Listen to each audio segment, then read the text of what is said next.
Ladies and gentlemen, welcome back to another episode of Couple of Nukes. As always, I'm your host, Mr. Whiskey, and I've just gotten back from my international travels. I'm not in my normal studio, so I apologize in advance for any, lighting or audio quality not being at its top performance, but still excited to be here and have this conversation that we're going to be having today. An important topic. We're going to be talking about love and loneliness. Now, as someone who has attended online college and is back at that again, I think it has really changed the way we interact, especially as young adults, even, middle schools and high schools doing hybrid programs, doing a lot of online learning. And with AI, of course, as well in the conversation, we are seeing less social interaction in the real, I call it the real world, in person between people. How does that affect us when it comes to psychology, when it comes to our ability to react to things, our emotional control, our relationships? And then, of course, those relationships being affected. How is this shaping love, and how is social media playing a role into all of this? Not to mention everything we're talking about is also existing before the time of AI and technology, but how has that pushed forward it in a negative momentum? Here to discuss this topic with us, we have Dr. Anthony Silard. So great to have you here to talk about all these important conversations. We hear all the time that there's a loneliness epidemic, that people are divorcing, more than ever before. We hear it a lot. What is the truth behind it? And can you tell us a little bit about yourself? Sure. Okay. Well, and thanks for having me on your show. Appreciate you. So I'm Anthony Silard. I'm originally from Washington, D.C. We live in Italy, about half an hour from Rome, a region called Castelli Romani. I'm a professor of leadership and organizational psychology at Luis Business School in Rome. And let's see, perhaps we jump into loneliness, the loneliness epidemic. So, in January 2018, there was a Cigna study that found that 43% of adult Americans were lonely based on surveying over 20,000 adults. 2 years later, in January 2020, before the pandemic began, that percentage had leaped from 43% to 61%. So over 3 in 5 Americans lonely based on the UCLA loneliness scale. Well, you just came back from Japan, and there's also a tremendous amount of loneliness there. In fact, it's a global epidemic. In Japan, for example, I'm sure while you were there, you probably were not walking around, kind of putting your hand over your wallet out of concern that an 80-year-old Japanese man might rob you. I'm guessing that was not first on your Not at mind. all. No. Not at all. And I wouldn't be on mine either, because when we think about who in our global society is relatively safe people, I think we might think about Japanese elderly people. Well, a lot of people don't know this, but in the last 15 years, the rate of incarceration for elderly Japanese people 75 years and over has quadrupled. Wow. And a lot of people are like, what? Like, how did that happen? Right. So it turns out that a number of these folks are walking down to the corner store and shoplifting a small bag of rice or something so they can go to prison. Why? Because at least in prison there are people to talk to. At least in Wow. prison there's a community. And there was a sign that an 87-year-old Japanese man put on a bus stop, and it read like, I'm 87, I don't have anyone, can some family take me? And no one responded, and he passed away 2 months later. In the UK, the former Prime Minister Theresa May hired a minister for loneliness. This was right after a study came out that found that over 8 million British people were lonely. And I'm not making this up, British children spend less time outside than prison inmates. So That's this insane. is what's happening in Right. France, Australia, most countries now. Loneliness is north of 50% of the population. So yeah, it's an epidemic, and I'm glad we're here talking about it because it's afflicting a lot of people. For sure. And one of the things I think about too is that it is difficult to navigate our, you know, the apps that we have designed for connection and come out with a good result, to be honest. We look at the success and failure rate of dating apps or friending apps, and it's pretty low, right? I mean, there's plenty of great matches that have been made, and I think there is a time and a place for those apps, but we've seen a lot of people who try to use them for friendship have to navigate, unwanted, romantic approaches, scamming, fake profiles, AI bots, what we're seeing, what something I talk about pretty often on the show is people befriending AI chatbots rather Mhm. than regular humans. One thing we've discussed on the show about psychology is the fact that AI conforms to your will essentially within a degree. If you don't like it the way it talks to you, you shape the way it talks to you. The difference Mhm. is if I'm part of a group project in a school and now everything's online, but let's say we were in, actually in person sitting in a group and we have a disagreement of opinion or don't like the people we're working with, we still have to complete that task and we have to learn the emotional skills and the self-awareness and the other skills required to get along with that individual, at least to the degree of task completion.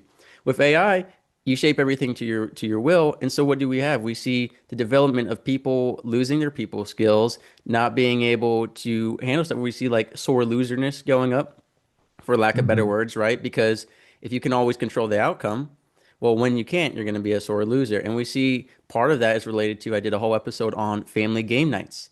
And with the move away from family game nights and family dinners, you're not having that at home interaction that shapes some of that early on before school. So we see a lot of loneliness. And a lot of the relationships people do get into on the apps often end up in a very toxic manner or a terrible outcome. And that's part of, I mean, I would say a very toxic dating culture revolving around hookups, which I would say are kind of band-aids for loneliness. They are band-aids that ultimately, when you peel them away, leave a deeper wound. I mean, what would you say along those lines?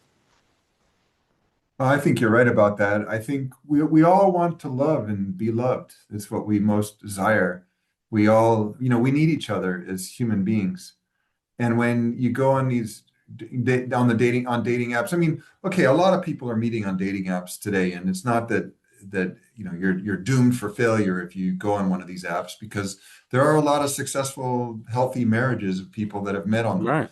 But, but I think you're right that there's this hookup culture, and a lot of people are kind of using these apps to kind of uh, in a way, it's becoming kind of like looking at other human beings as disposable. Like, okay, if this Mm, person can serve my needs, kind of like AI, as you said, it's just it conforms to your needs as opposed to when you describe being on a work team for a project, and it's messy. Relationships are messy and they require us to attune to others. And it's kind of like playing basketball or tennis or football or baseball. If you can read all about them as much as you want, but you got to get out there and play to get better at playing right. them. And I think the same is true for relationships. And this is what's happening is a lot of people are sort of going out there and going, okay, wow, well, people are becoming less empathetic. um, you know, Part of it is that they're these AI chat bots that you mentioned, but another part of it is there's research that's found that cognitive empathy, which is also called perspective taking, putting yourself in someone else's shoes, affective empathy, also known as empathic concern, feeling what others feel, both are down 40% over the last 10 or 15 years. And what we're seeing is that for a lot of people, it's not just the dating apps, it's the whole society now, Yeah. where people kind of seeing others as being kind of disposable. Like, okay, why should I sit and listen to you for 10 minutes when I've got 30 text messages and other, WhatsApp messages and Instagram messages and so forth that are waiting for me on my screen? And and so yeah, we need to change this because we're essentially losing our humanity in the way we're approaching relationships today. I'm gonna make a box that everyone puts their phone in when they walk into a restaurant. That way, everyone has to talk to each other. Like Yeah. obviously that's a joke, but honestly, like we go to a lot of restaurants and you see that kind of culture where people are just on their phones, they're not talking. Or one thing you talked about is the distraction with all the other notifications. People having conversations with individuals who are on their phone, answering other texts. We're not seeing that full thing. And I talked about it once actually. I got questioned why. Even though I'm not Catholic, I do the sign of the cross. And someone said, "Why do you do that? You could pray to God anytime, and He's right there." And I said, "Well, let me ask you this: when you're talking to another person and you really want them to know that you're listening and you respect them, what do? You put down your phone, you make eye contact, you listen. For me, that's what the sign of the cross is, and we're losing that in society between people now as well. And I want to talk about, I won't call it causation, but definitely a good correlation is we see loneliness almost proportional with our self-worth. And what I mean by that is we're seeing very low self-worth.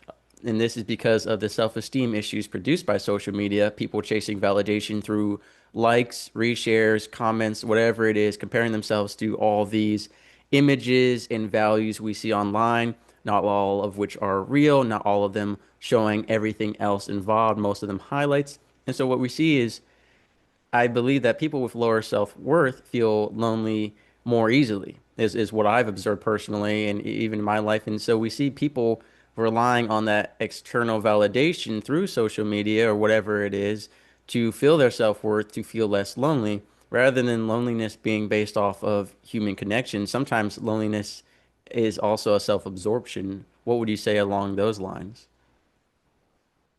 Well, there is a part of loneliness that is narcissistic, that self-absorption, because as you mentioned, because what what we often do is we say, well, why aren't others including me more? Why aren't others Mm, treating me better? Why aren't others reaching out to me? But what we don't say is, why aren't I treating others better? Why aren't I reaching out to others? Why aren't I including others? And I think this, the more we're on our screens, we become kind of very self-enclosed, and we start to resent people out there because we say, well, uh, they're not making much effort with me and so forth. And we lose sight that actually strips us of our power, because the only power we really have is to give to others or to change ourselves. We have zero power over what we receive from others. We can't control it at all. What we can control is how we give to others, how much we give, what we give, to whom we give. And so I always I write a lot about loneliness and teach about it. In fact, both of my last two books, Screened In and Love and Suffering, loneliness is a pretty constant theme running through them.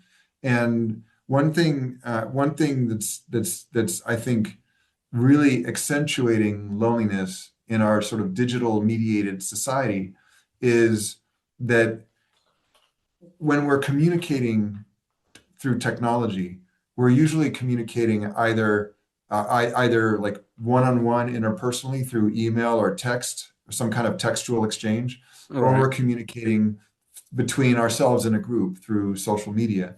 And if we just isolate those two cases and look at, well, okay, what's the emotional component of each of those? So first of all, if we look at the textual exchanges, the interpersonal, what we find is that there's a negative affective bias, meaning that when you send an electronic message or text and you intend it to be emotionally positive, Chris Byron at Georgia State University found that it's usually received as being emotionally negative. I'm Mm, sorry, if you send it intending it to be emotionally positive, it's usually received as being emotionally neutral. And if you send it intending it to be emotionally neutral, it's usually received by the recipient as being emotionally negative. So there's mm, this negative right. downward slant on the interpersonal electronic communication. Now let's go to the individual to group communication or group communication through social media. And so if you look, there was a study at Cambridge University, and if you look at like Congress people and politicians, and if you look at when they send a negative message, they basically upload a negative message attacking the outgroup, attacking their opponents or the other party. And you also compare those with when they send an emotionally neutral or positive message to their own supporters. Well, those negative, attacking, visceral, vitriolic messages are liked and forwarded at 2.7 times the rate of those emotionally neutral or positive messages. So Hmm. once again, all of this electronic communication, whether it's through social media, through email, through chats, through texting, the business model of these tech companies is to, grab them short, keep them long, grab your attention and Right. keep your attention. And there's all this research by social psychologist Roy Baumeister and others. It's called, good. It's called bad is stronger than good. Like we are drawn to negative 100%. events and we keep our focus on them much more than positive, and that's how they're profiting. Right. And we know that these social media platforms have paid psychologists working to keep you hooked on the apps. And in fact, Hmm. I saw not too long ago that a number of them had quit because of moral conflictions with what they were doing because they were seeing how it was affecting the mostly children who are using the app, teenagers, children, and young adults. One thing I want to go back to that you said that I really liked was it's about your own personal effort and control. And when you put it into the hands of others, you lose that control. And there's a very old saying, I guess as old as phones, maybe, that says the phone works both ways, right? And I think what we've gotten used to, like you said, is the phone works one way, which is people should be calling us. And I think part of that entitlement comes from one thing we've seen, and I'm sure a lot of us have experienced it, is we send a text and we know the person is online or has their phone on them and we're like, why didn't they answer me right away, right? We've kind of expected people to revolve around us because now they have a means to where we can be connected regardless of whatever is going on in their life. And I think that has been a huge factor in shaping that mindset, especially with these social media apps that show this person is online, yet they have not read your message or responded to your message. And that has boosted that entitlement, unfortunately, that we have. But like you said, it's about have we reached out? And also, one thing we need to accept about loneliness to a degree is that you can't force people to spend time with you or to invite you out. If you have reached out and done all you can, you've made your efforts. Because I've had friendships like that where I was always the person reaching out and initiating, and there came to a point where I had to drop it. If people aren't going to respect it and have it be a mutually beneficial relationship, then sometimes we have to drop that. And it's less lonely than actually constantly chasing after someone, in my opinion, and everyone experiences that differently. And then going back to communication, these one-on-one text message conversations, what we've also seen, especially in the recent years, is a huge shift in the way we talk to each other, at least for the younger generations and even the older generations. Conversation shifting from actual text messages, sentences, and communication to just filler. Memes, for example, and for anyone who doesn't know what a meme is, typically a online video or image that is humorous or entertaining in content. And we see a lot of friendships or even family relationships are being sustained just with that form of communication. Now, is it better than no communication? Is it damaging is it misleading? And that's something I definitely want to discuss with you because a lot of people are just quote memeing each other. How does this shape our communication and our social circles and our own mindsets? Well, okay, a lot to unpack. You really shared some insightful ideas there. So, well, let me respond to a few of them. I had a friend when I was doing my doctorate at ESA Business School in Barcelona. I had a friend who he was Scottish and his girlfriend's Polish, and they're actually married now. But they were really close friends of ours and came over a lot. We lived a block away from them, and this guy, he in his 2 years of his MBA, he did not have one phone call with another student. Everything was by WhatsApp texting, essentially. And and it's interesting because when you said, the phone works both ways, my thought was, yeah, you can use it to send electronic communication, or you can use voice and you can call. Of course, you meant it differently, right? That other Right. people can call you and you can call them. And in my book Screened In, The Art of Living Free in the Digital Age, I write about what I call the communication reciprocation downgrade. And what the communication reciprocation downgrade is like you send a rich form of communication, like a phone call voice is much richer than a text message. Right. And you call someone, you leave a message, and they send back a much poorer form of communication, which would be a text message. So it's basically saying, okay, thanks for thinking of me and calling me. I'm going to reply with, what's going to take me 45 seconds to put together electronically and send to you. And and I think you're right. When people do not reciprocate with, it's not just reciprocating by calling you back, but also with the richness of modality of the type of communication. I think then it's really hard to develop a meaningful relationship that way. And this has happened to me a lot. So I'm like you, like I'll call people, I'll make an effort. I tend to be the one who's like trying to get a bunch of people. Let's all go out Right. together and hang out, and also individually one on one. If I like someone, I'll call, hey, we should get together. And what I found over time is that I think a good way to approach social relationships is kind of what could be called social mirroring. So, Mm. and I see this even in my own family. So some people I will call and they'll answer the phone or they'll call me back. And other people I'll call and I'll get a call back like 2 weeks later. And so if I then call them like 2 hours later, and then I leave a message and they call back again 2 weeks later, you can see there's a real kind of it's really off kilter the I way the call it phone relationship. tag is Yeah, what phone I've heard it tag. as, phone tag. Yeah, but it's phone tag, but it's also different in that they're waiting 2 weeks to call me back. I'm waiting 2 hours. And I think what they're I don't see it as a kind of vindictive, like, okay, they're going to wait 2 weeks, so I'm going to wait 2 weeks. No, but I see it as they're saying like, okay, this is the time and effort I have for this relationship, and Mm. it's at that level for me. So they're coming in at a certain level, and so what I over time try to do is just kind of like mirror that. Okay, well, I don't need to like cut off the relationship completely, but I'm not going to put much stock in that relationship, and I'll call them back after a week or two, whatever, and just know that this is not going to be a very close relationship at this point in time. Mm. I found that it's better not to just write people off completely because sometimes that person who takes 2 weeks to get back to you or even doesn't get back to you, 2 years from now, something could dramatically change in their life, and the window kind of opens, and then they want to spend time with you. And of course, the best friends are where it's consistent and it's constant, but it's not easy. And then how we manage that in terms of loneliness,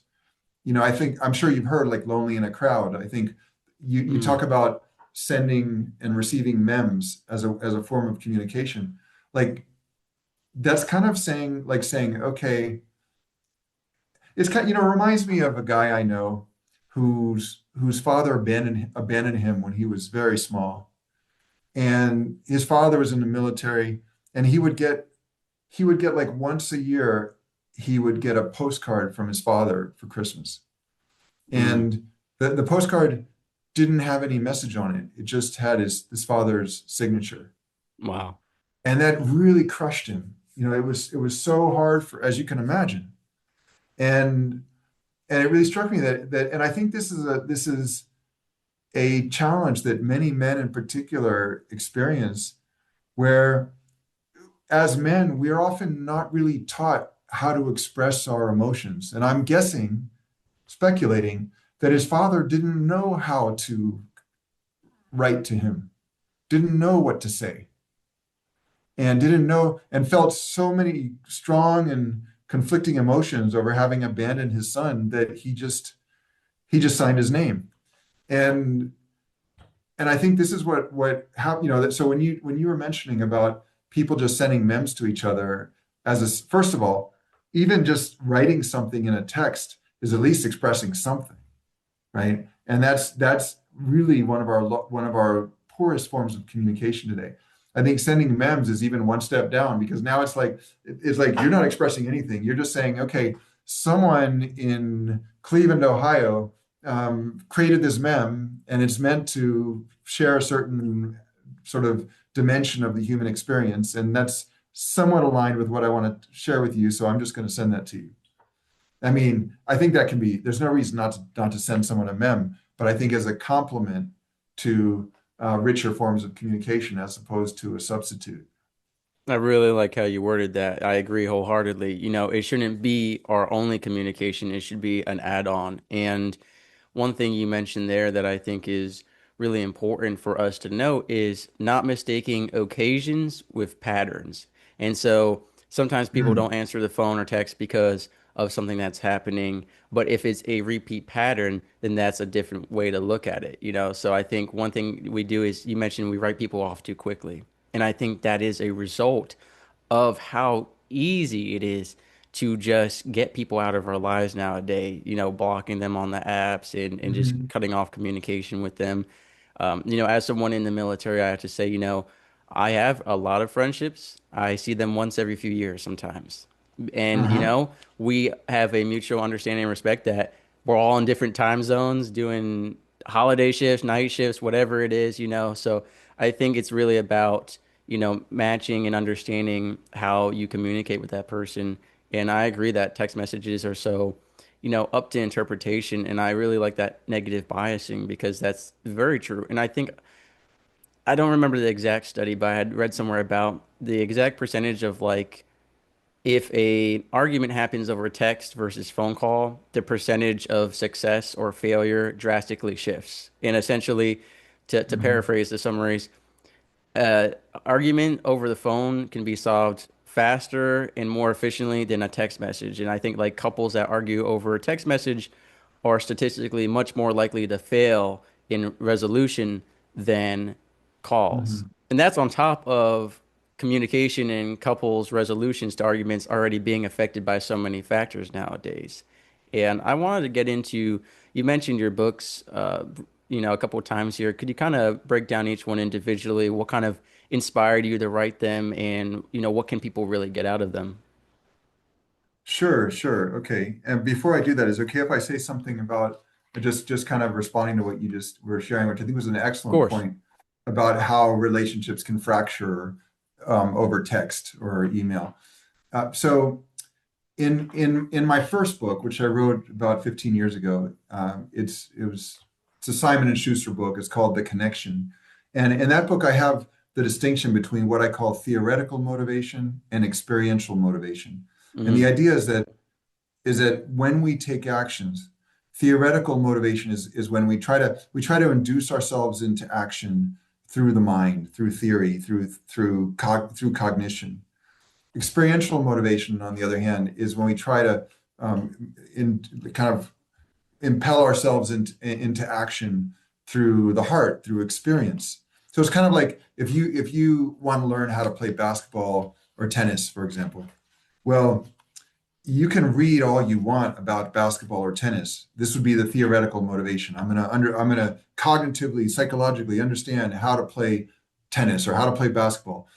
And you're probably not going to become a very good player. Whereas if you say, you know what, I want to learn how to play basketball or tennis, and I'm going to go out and start playing. Through experience, you start to feel it and feel what it's like to be a basketball or tennis player, and then you want to do more. And so I think theoretical motivation, it's a really poor form of motivation. It's good. I mean, we need to read, we need to understand. It's good to have conversations with people and develop our intellectual abilities. Don't get me wrong.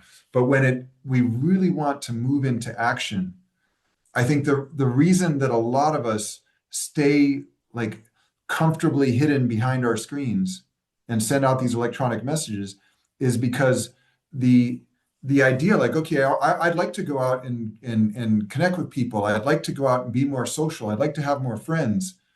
Well, okay, let me try to go on social media and see how I can become friends with people there. The problem with that is that that's all in the mind. It's all like, okay, I'm going to engage in this sort of mental routine of getting out and typing on my computer and scrolling other people's feeds and so forth. And what I write about in Screened In, The Art of Living Free in the Digital Age, is that we go online seeking social connection, but what we end up with is social information. Hmm. And so again, that's the theoretical motivation from the previous book. The social connection is experiential. That's in the heart. So we either think what we should do with the mind or we feel what we want to do with the heart. And it's that feeling with the heart that I think really that's really what produces social connection. And then we connect with people, and then we're like, hey, I really like this person. I want to spend more time with them. It's kind of like the flame is lit and things just take off. Whereas when we go online, that's what we desire. We're seeking social connection. We end up with though, what we end up with is this social information. And the social information has the opposite effect. It polarizes us. Oh no, that person's a Republican or they're a Democrat or whatever. They don't share my view on this or that. And we start to go right into the mind, and then we start to feel separated from others. And actually, if you look, there was a German study found that the number one reported emotion of Facebook users, I write about this in Screened In, number one reported emotion of Facebook users is envy. So soon after it is depression and loneliness, but the number one emotion of Facebook, and I'm sure it's pretty similar for Instagram and other social media platforms, is envy because we go online and we see this very meticulously curated kind of display Right. The of another highlights. person's life, right? We see like the one moment in their family vacation, their week-long family vacation, where everyone's smiling, and we go, well, why doesn't my family smile like that? We see for guys, we see the pictures of them right out of the gym, as buff as possible. For women, women often use this shrinking software to make themselves look thinner. So whichever way you look at it, we start to think, well, I don't really measure up, and this is a huge challenge. So anyway, so just to finish with the question, so that's a little bit about Screened In. Love and Suffering is my recent book, and from April of last year. And the idea in Love and Suffering is that so when I wrote Screened In, I spent 10 years researching the effects technology is having on us, on our relationships. And there's a lot of negative there. There's a lot of like negative the outcomes of our relationships with ourselves, relationships with others. And so I decided after that, I said, well, I want to look at something more positive now. I want to look at like, okay, Right. how do we create healthy relationships? And in particular, I want to know how can we create a relationship, which is what I call a CMSR. A CMSR is a compassionate, meaningful, sustainable relationship. How can we create that? And those words, I didn't just pick them out of a hat.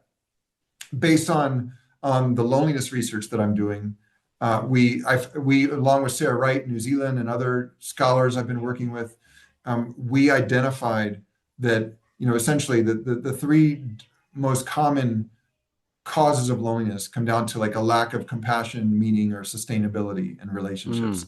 So I would say now my personal mission is to help people create compassionate, meaningful, sustainable relationships. And Love and Suffering was all about that. And I realized going through the psychological research and also a lot of stories from my former clients. So I've been a leadership coach, professor, trainer. I have tens of thousands of former clients from companies like Disney, Google, Boeing, Apple, Bank of America, most of the world's largest nonprofits, their senior leaders like Save the Children, CARE, World Wildlife Fund, political leaders, mayors, G20 cabinet ministers. And what I learned and I'm still learning from all of these like high level executives that I coach is that every single one, the reason they come to see me is because they're stuck in some area of their life. And it's always without any variance. It's always because there's someone in their life they were never able to forgive. So Love and Suffering, I have what I call the four plateaus in what's called the love progression model toward love, and they are acceptance, forgiveness, gratitude, and love. Each of the plateaus has an obstacle that has to be overcome. So we have to overcome suffering to reach acceptance. We have to overcome resentment to reach forgiveness. We have to overcome judgment to reach a state of gratitude. And we have to overcome what I call incarceration to reach a state of love. So I want to go back to a couple of different things you mentioned there. One of the things that came to my mind was part of my college classes recently. I read and studied an article on social media's effect on cultural intelligence and, the desire to be more well-rounded in cultural diversity and knowledge. And basically, it was same of what you mentioned earlier, that the difference between going out and actually experiencing another culture and just seeing it on social media, it was much more negative on social media where people felt just information overload, or they're just reading all this stuff. Half of it is false, half of it is true, and they rather just go out and experience the culture, and that developed cultural intelligence and that desire for it more significantly. And as someone who's been to Mm, Japan, comparing my personal experience in Japan to what we see online with influencers and different clips, drastically different places. Honestly, like at least from what I saw, my feed on different social media platforms for Japan, it was like the same few spots really just pushed out and representing the mm, whole country, and then actually going there and going to more remote, rural areas and checking it out. Such a different experience, mm, and that's all of social media. We've talked a lot about, all the misinformation from fitness influencers to financial people, with podcasting and social media. One of the best parts of it, one of the strengths, is that anyone can do it. And this takes away barriers for people based off age, race, gender, whatever it is, right? I mean, I started my podcast when I was like 20 years old, right? And normally to do what I do on a traditional platform would take a lot more working experience. The downside of that is the same, that anyone can start it, right? Including anyone who just has an opinion or is spreading misinformation. So it's a strength and weakness we see. And part of that goes into back to the texting misinterpretation. A lot of us read text, like you said, in a different way than they're intended, which we don't get the tone necessarily as much as we would with actual inflections in the voice, with body language. And like we said, that leads to a lot of issues. And I recently read a study that was talking about emojis specifically are different per each generation. And I mean, from individual to individual in general, but also there's just a standard almost or a common use of emojis per each generation. So, how, for example, a boomer might send an emoji meaning one thing, but a Gen Z individual thinks that mm. emoji means something different. And, we won't go over and list all of them, but that's something to keep in mind as well. Not just emojis, but certain words. I know words that used to mean one thing for a prior generation, now in Gen Z means something probably sexualized and terrible. We've seen a lot of words from the younger generations just degenerative, but that's also something to consider in texting as well. I like that you're focusing on the positive, though. One thing that you mentioned earlier on is that we have a tendency to focus on negativity, right? That spreads so much faster, right? All the news channels and social media thrives on negativity, right? I mean, most of the humor we see is sexualized, it's racist, it's gore, it's just terrible stuff compared to positive stuff. And I think that's just also how our brain works when it comes to self-talk. It is so much easier for us to negatively self-talk ourselves than it is positively. I have always felt that negative thoughts, the momentum builds so much more quickly than a positive thought. I feel like speaking positively to yourself is like pushing a boulder uphill, and speaking negatively to yourself is pushing a boulder downhill. Yeah, I like that. I like that. I think, the reason for that, as far as I can tell, it's like if you go back to our ancestors in the wide open plains and the dark forests, they they had to be very acutely sensitive to any kind of threat in order to survive. And Mm. so there was this kind of hyper vigilant approach which I think we still retain to this day, that if something's negative, like, okay, I'll give all my attention to it and focus on it. Whereas if it's positive, well, okay, I can get to that later and so forth. So negative events, situations, emotions tend to command attention, including in our self-talk. So it's a good point you made. I think it's amazing what you're doing. I mean, 23 and you're doing really well with your podcasting and all the other things, great things you're doing. I think, I'm 58 and I one thing I admire from people in the younger generations is really how I think there's a lot more kind of an innovative approach to careers, to life. Uh, I also think, it's interesting because we're talking about loneliness in the Cigna study I talked about earlier. when we think about loneliness, we think about elderly people as being the loneliest in society, right? Because their their friends are dying out, their health is not as good, they feel more vulnerable. They're not working often, they're retired, and they're not meeting people through work, which is really commonplace to meet people these days. And and yet today, if you look at that study and others, it's the youngest generation that's the loneliest. And I think a lot of that, I say it's like kind of like for adults, adults who are kind of pointing the finger, I would say, or older adults, boomers and so forth. I say when you point your finger at someone, there are three fingers pointed back at yourself, because I think that our generation, my generation, has largely failed the younger generation. We've especially for our digital natives who've born with like, okay, there's a tablet, there's a phone. By the time they're 2, 3 years old, they're this has become kind of the electronic babysitter.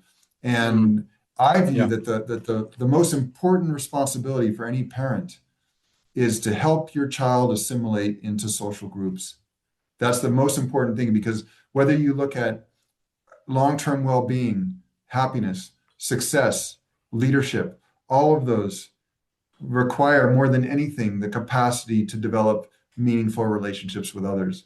And when we as parents, we sort of delegate that responsibility to these digital devices, we're really shortchanging our kids. And then we're seeing this like massive increase in loneliness in the youngest generation, which is really saddening because you guys are taking over the world. It's your generation that's going to be running things as we die out. So and I think also the last thing I'll share is that I know you have a military background and you just came back from Japan. When you're talking about Japan, I was thinking about what John Lennon once said, which is life is what happens while you're making plans. So we can be on social media, and again, that's the theoretical motivation. We're in our minds. I'm going to Japan. What am I going to see? But just being out there and exploring, and it just takes on a life of its own. You start to feel what it's like to be a traveler in Japan, and you start meeting lots of people, and then you have this wonderful experience. In terms of the military background, in Love and Suffering, the so for example, when we talk about overcoming suffering to reach a state of acceptance, one of the case studies in Love and Suffering is a guy named Bill, who's he's in the Midwest of the United States, and he's sitting in his comfortable suburban home with his wife and two kids, who he's only been married for like 3 years, and he's got two small children and enjoying his life there. He gets drafted. This is around 1971. Next thing you know, he's in Vietnam, and he he's captured. And so this was called the Vietnam War by Americans. I spent a lot of time in Vietnam. It's called the American War by Vietnamese. Anyway, you look at it, he's there, and he's in this rat and lice and cockroach infested cell. And in the space of like a month and a half, he's lost like 30 pounds. And he's just like, what has happened? Like, I lost all of what my life was, and here I am. And he just feels like a victim, understandably. And he's miserable, and he's really about to die. And Bill believes that he hears this voice, and the voice says, "This is your life." And from that moment on, everything changes for him. He starts to exercise.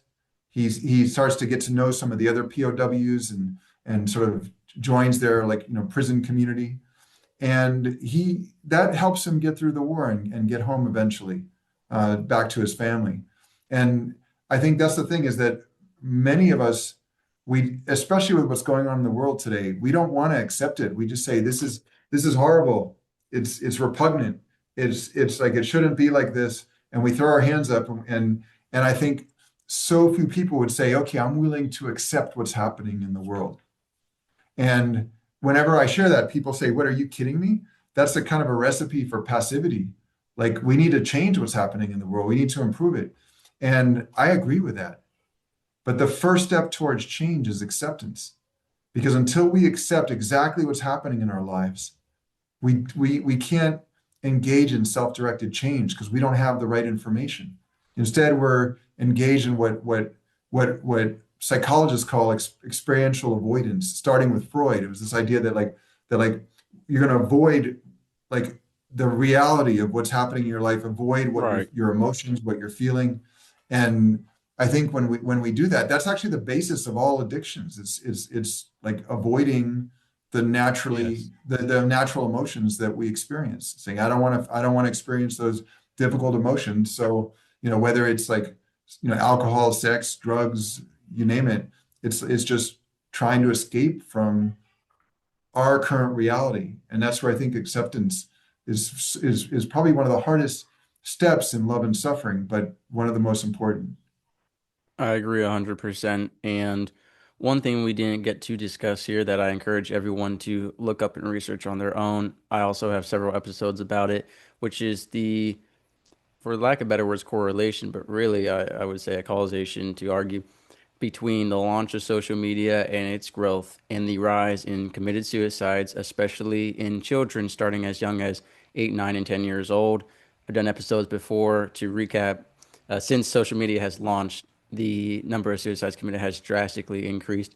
If you study suicide attempts completed versus just self harm based on gender and age, there are some really interesting studies with that. And a lot of this plays into, again, loneliness, communication, social interaction. If you want to learn more about it, we're going to have Dr. Silard's books in the description below and his website where you can find out a ton of information. Everything we've done today is really just the surface level, 30,000 foot overview. Everything we're talking about, like we've mentioned, has a lot of different studies coming out.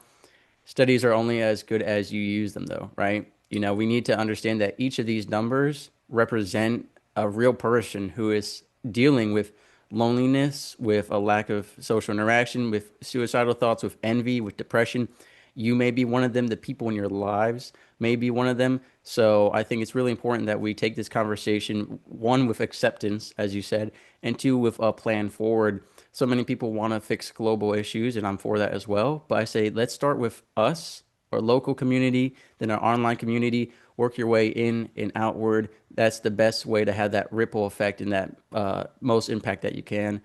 Dr. Solar, thank you so much for your time today. And is there anything else you'd like to leave us with? Well, just to build on what you shared, yeah, you're absolutely right, and I'll have to watch your other episodes. Suicide is skyrocketing. It's actually the most significant cause of death for British men 45 and older. Actually, the suicide rate in the U.S. is now, for the first time in U.S. history, higher than the homicide rate.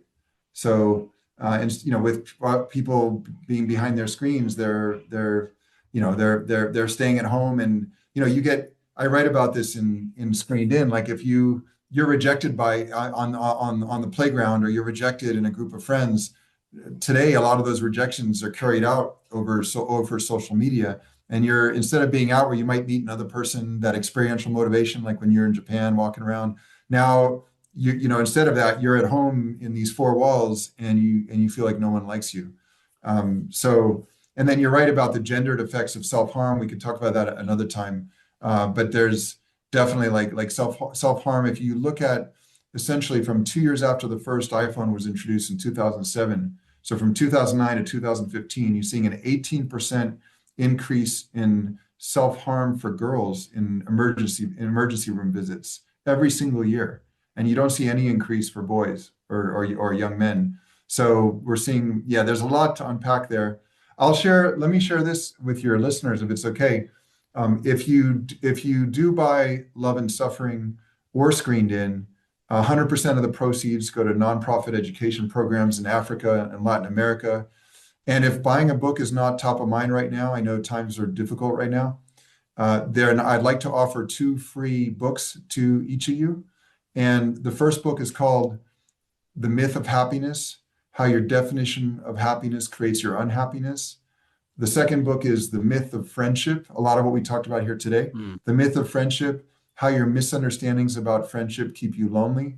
You can download both books by going to theartoflivingfree.org theartoflivingfree happiness and friendship books. Once again, theartoflivingfree.org/free happiness and friendship books. Well, I really enjoyed this conversation. I want to thank you for inviting me on your show. And I'm really impressed. I got to say, man, if I knew what you do what you do when I was 23, I can only imagine where I'd be right now. Yes, sir. Thank you. And I'm sure we'll be talking again.